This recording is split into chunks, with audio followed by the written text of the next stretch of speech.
Pada sebuah sistem, kalau dia cukup kompleks, itu pasti terjadi gini. Pasti terjadi ada kebenaran yang tidak bisa dibuktikan. Itu matematika yang ngomong. Oke. Jadi ada kebenaran yang tidak mungkin dibuktikan. Karena kalau kamu membuktikan kebenaran itu, sistemmu jadi nggak konsisten.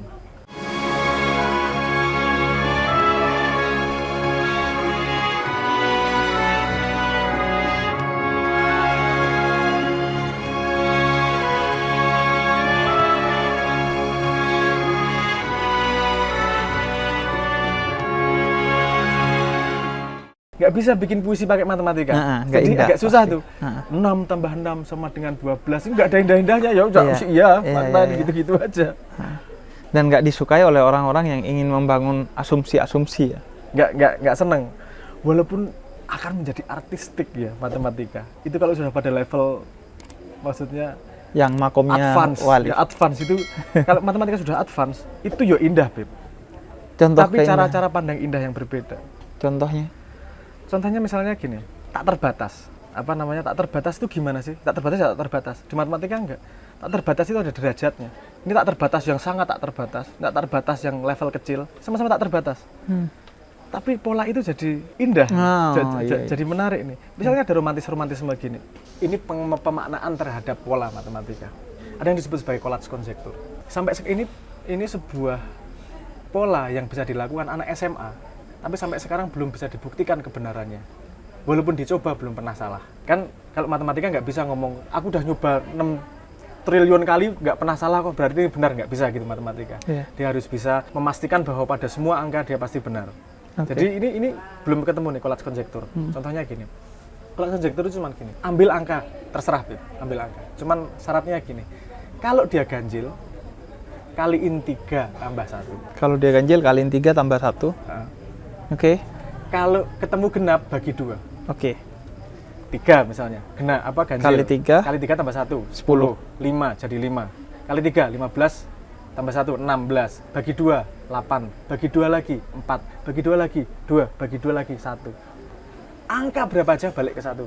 Oke. Ini di dunia matematika serius ini. Oke. Bahkan ada salah satu profesor yang ngomong matematika kita belum cukup advance untuk bisa menjelaskan itu. Oke. Karena itu angka berapa aja baliknya ke 1. Mau angka berapa aja dia loncat-loncat gini unpredictable gimana, tapi pasti baliknya ke 1 lagi. Ke 1 lagi. Saya melihat ini sebagai romantisme nih. Tuhan bocorin nih di sini. Mau pakai lewat jalan mana aja baliknya ketemunya ke 1. di sana. Tapi itu bukan cara pandang matematis. Itu manusianya yang memandang matematika pola itu, pola tersebut.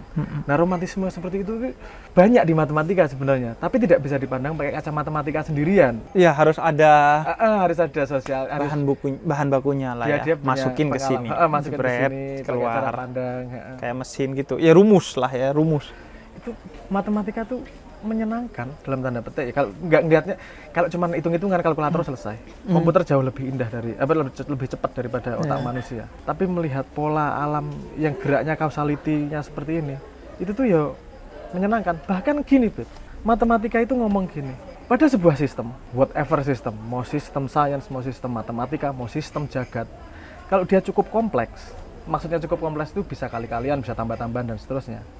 Itu pasti terjadi gini, pasti terjadi ada kebenaran yang tidak bisa dibuktikan. Itu matematika yang ngomong. Oke. Jadi ada kebenaran yang tidak mungkin dibuktikan. Karena kalau kamu membuktikan kebenaran itu, sistemmu jadi nggak konsisten. Gimana tuh ininya, praktisnya, contohnya gitu, agar yang nggak belajar matematika atau nilai matematikanya 4 waktu SD. Gini Beb. Oke, contoh gini aja. Kasih contoh, misalnya saya nulis di kertas nih, di kartu. Saya tulis semua kartu tertutup, tapi nggak ngomong sama Habib. Tak tutup semua. Terus aku ngomong gini, Beb, ada statement semua kartu tertutup, tertulis di kartu ini. Bener atau salah? Nggak tahu. Kartunya tertutup semua loh. Iya. Tapi tak tulis gitu tadi loh tadi. Semua kartu tertutup. Satu. Semua. Oh, semua ditulis. Semua kartu tertutup. Oke. Karena tertutup, itu bener loh itu. Statement saya mengatakan bahwa semua kartu tertutup loh. Kan bener toh? Tapi kan nggak bisa membuktikan. Iya, nggak boleh buka. Karena ketika buka, sistemnya rusak nih. Iya. Semua kartu tertutup, ya jadi salah. Uang Terbuka. satu kartu yang terbuka kok. Iya. Jadi kebenaran, tapi nggak bisa dibuktikan. Oke. Salah satu contohnya gitu. Dan semua kebenaran yang tidak dibuktikan, itu pasti yang merefer kepada dirinya sendiri. seperti yang balik pada dirinya sendiri. Iya, kayak kartu ini. Kartu ini tadi, semua karena kartu, ditulis. Karena ditulis dalam kartu itu sendiri, dia menunjuk pada dirinya sendiri. Ini lagi-lagi saya melihat romantisme. Iya. Kebenaran yang tidak bisa dibuktikan, itu kan yang merefer pada dirinya sendiri. Itu kan seperti yang diomongkan man arafa nafsahu. Fakat arafa rabbahu. Siapa yang mengenal dirinya, mengenal Tuhannya. Itu kamu kalau mau mengenal kebenaran Tuhan, itu bukan pakai bukti, tapi bagaimana kamu merasuk pada dirimu sendiri untuk keluar dari sistem yang ada, sehingga kenal nih sama Tuhan. Tapi ketika sudah kenal sama Tuhan, bukan untuk dibuktikan, karena buktimu kepada orang lain akan menghancurkan jagat. Iya. Dan ini matematis ini. Iya. Dan tadi ya koheren, tegak lurus. Artinya yang ditulis dengan realitasnya sama. Tegak lurus. Iya. Realitasnya semua kartu tertutup dan tulisannya semua kartu tertutup. Man arafa nafsa fakat arafa. Agama ngomong seperti itu juga. Iya. Jadi romantisme gitu banyak sebenarnya. Iya. Matematika jangan dianggap sebagai ilmu hitung, itu saya melihatnya sebagai tajali lain dari Tuhan. Iya. Yang pasti nyambung sama jagat raya dan semua hal. Iya, dan dari apa yang disampaikan Mas Abraham itu banyak sekali. Misalnya tadi bicara soal tak terbatas itu bukan satu di matematika, tapi berjenjang. Ada yang sangat berjenjang. Dan ada yang tidak sangat terbatas, ada yang sangat terbatas. Sebenarnya kebenaran kan juga begitu ya dalam agama. Iya, Pak. Ada yang level kamu kebenarannya yang paling simpel ya. Ada agamanya orang awam, orang-orang Arab, orang-orang awam itu. Ya kebenaran itu ya oke gitu. Tapi surganya ya surga di sesuai dengan kapasitasnya. Ada kebenaran yang tingkat tinggi ya, filosofis atau bahkan tadi sufistik. Kamu tidak boleh mengklaim tentang sesuatu kecuali kamu pernah menghadirkan sesuatu itu pada dirimu. Kalau dalam tasawuf disebutnya huduri gitu. Apa itu kopi cair, hitam, ada pahitnya, tapi begini dan begitu. Tapi itu tidak akan pernah kamu sampai pada kebenaran kecuali kamu minum kopi dan minum. Ya. Dan puncak pengetahuannya sebenarnya pada kata setelah minum kopi. Ngalami itu tadi. Ini juga jadi ketika jenengan ngomong ada tingkat kebenaran, ini juga menarik. Kesalahan juga ada tingkatnya, Beb. Iya. 3 kali 3 sama dengan 10. Salah. 3 kali 3 sama dengan 1 juta. Lebih salah juga. Tapi kita nggak ngomong bener salah loh. Ini salah pada derajat yang berbeda loh ini. Kalau nggak paham ini, nyalain orang pasti gampang. Ketika kamu menemukan buah, ada busuknya, buang busuknya, makan buahnya. Makan buahnya. Tidak ada derajat juga. Sebenarnya itu beban terbesarnya pada orang yang bicara agama sebenarnya. Karena orang yang bicara agama itu seolah-olah harus sudah paripurna. Sehingga kesalahan kecil itu akan membuat dia ditolak dalam segala hal. Padahal saya sendiri konsep dakwah kan nggak klik, Beb. Maksudnya gini, dakwah sebagai gini. Saya adalah merepresentasikan Islam. Kalau konsepnya gitu, saya nggak berani sama sekali. Yang saya presentasikan kekurangan manusia dalam memahami Islam. Yang ditawarkan adalah ini pemahamanku yang tidak lengkap tentang Islam. Bahwa di situ ada kesalahan, pasti. Yang ditaruh di meja adalah kita bisa sharing nggak sih? Yang kamu punya bisa tak ambil, yang salah, aku dikasih tahu dan seterusnya lah. Itu menurutku konsep yang lebih menarik tuh, karena kita saling menawarkan kelebihan kekurangan, agregatnya adalah semakin lengkap. Kalau kalimatnya Habib Nurmagomedov itu loh yang menarik. Orang nggak baca tentang Quran sama hadis, tapi mereka baca kamu, perilakumu. Jadi hadis itu nggak kalau dakwah, terutama lagi-lagi di channel di komen ya, di komen itu udah nggak usah ngomong banyak-banyak. Kamu ngomong ayat dan segala macam dengan kasar, itu udah menunjukkan bahwa akhlakmu itu nggak seperti Islam. Iya, berarti kuncinya 2 tuh. Kejujuran untuk menyampaikan kebenaran yang kita tahu, dan keterbukaan untuk menerima kekurangan dari indah, kita. Beb. Dengan indah, dengan romantis, agar soleh. Iya, dengan sambungan yang melegakan satu sama lain. Entah gimana bahasanya lah, entah gimana caranya, tidak menyakitkan. Menurut saya struktur soleh itu luar biasa, konsep yang luar biasa. Dan menurut aku tidak tahu kekurangan, kebodohan itu sangat dihargai oleh Nabi.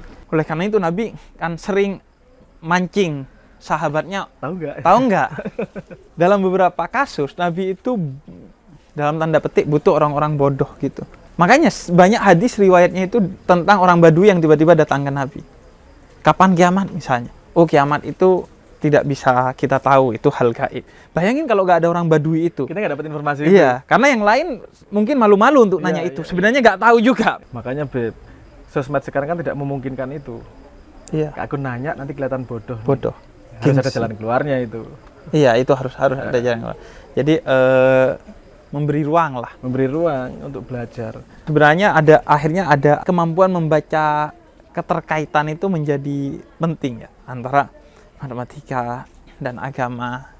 Karena kalau aku percaya semesta ini saling bertautan. Saya sangat percaya itu juga. Sangat percaya itu. Ini cuma dari tajalli berbeda pada sudut pandang yang berbeda. Saya melihat amsal cahaya ini loh. Adanya merah, adanya kuning, adanya hijau.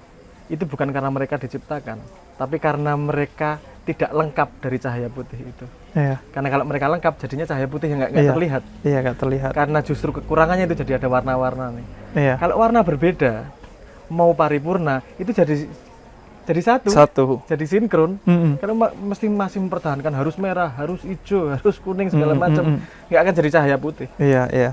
Belajar bahwa warna itu simbol kekurangan, tapi dari sana kita mendapatkan keindahan. Keindahan juga. Keindahan. Perbedaan juga begitu ya. Pasti ada kekurangan dalam perbedaan itu. Ya kayak sekarang tugasku yang ngasih ayat sama hadisnya, Mas Abraham ngasih rumus dan angka-angkanya gitu.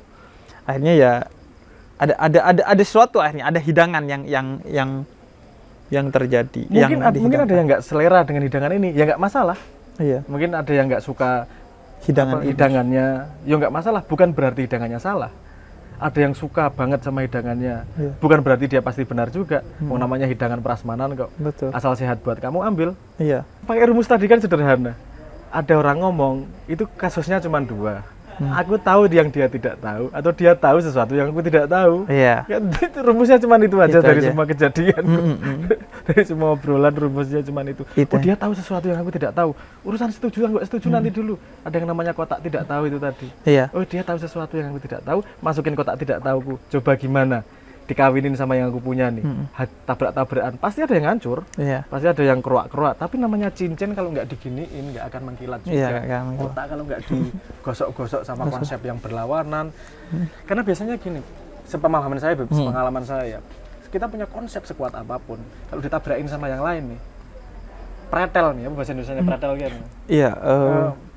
Rontok gitulah ya. Nih, yang tidak sejati ini, yang tidak bertahan ini, kerak-keraknya ini akan rontok nih. Walaupun dia menjadi lebih kecil, tapi ini jadi yang paling solid. Iya, yang paling solid, dan paling aksiomatik.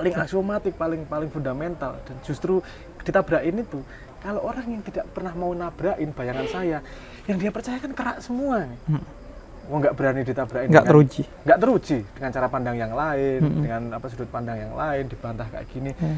Kalau kamu malu bantah-bantahan sama orang, ambil ilmunya, bantahin sendiri di otakmu. Iya.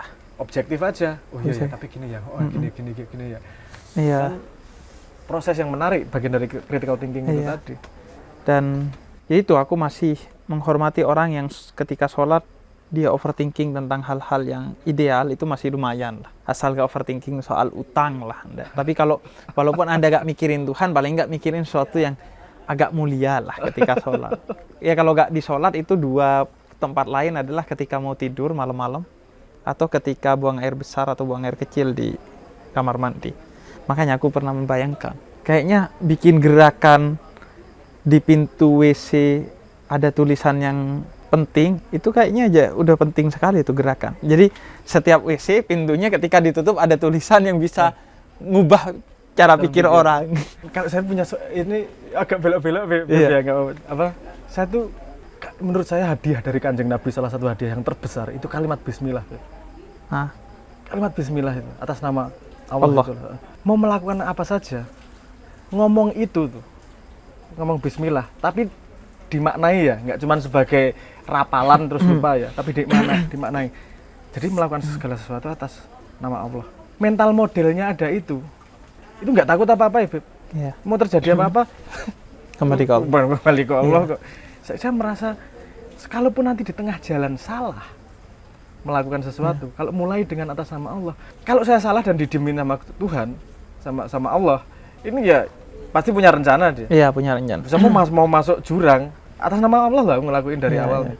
Jadi menurutku konsep itu kalau dibawa kemana-mana pun itu saya merasa itu jadi beres semuanya. Beres, semua baik-baik saja. Semua baik-baik saja karena dikonekkan ke Iya. sana. Itu satu kata simple banget, pengaplikasiannya di mental model, dan itu bisa menjaga sangat banyak hal.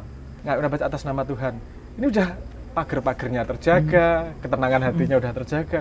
Bukan ketenangan hati karena pasti berhasil ya, atau gimana ya, tapi ketenangan hati kita tahu persis kuda-kuda dalam bahasa, bukan kuda-kuda matematika, Iya. kuda-kuda Iya, yang iya, kita dalam bahasa, melakukan. Iya. Makanya kalau dalam bahasa Quran, ulama itu cirinya la yakhaf wa la yahzan, nggak pernah takut dan nggak pernah sedih. Karena dia gantungin semua ke Tuhan gitu, ke Allah. Jadi ya sudah, nggak akan pernah sedih, nggak pernah takut juga. Nggak ada yang lebih kuat dari Tuhan gitu. Backup-anku Tuhan. Ya, bukan urusan berhasil atau gagal. Iya. Pokoknya ini atas nama Tuhan, tak lakuin, whatever. Kamu nganggap nggak masuk akal, kamu nggak buruk apa, whatever. Emang urusannya sama Tuhan kok. Karena itu kata Nabi itu ya, innamal a'malu binniyat, tergantung kepada niatnya. Dan bismillah itu ekspresi niat paling dasar. Yes.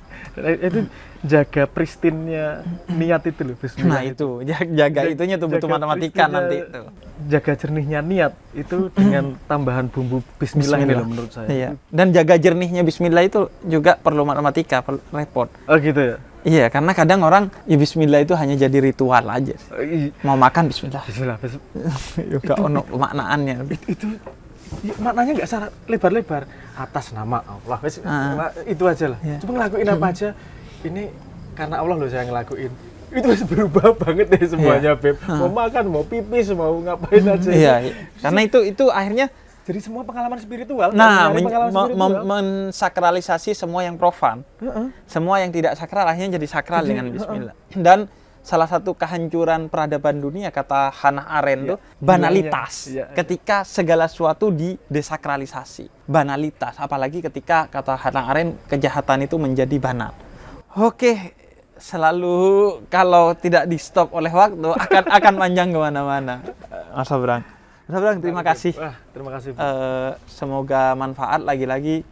Ya ini obrolan kesana kemari, tapi mencoba menggabungkan dua perspektif agar bisa jadi sesuatu yang lebih utuh lah. Makasih Mas Abrang. Wah, makasih Beb. Oke teman-teman, makasih. Semoga bermanfaat. Wassalamualaikum warahmatullahi wabarakatuh.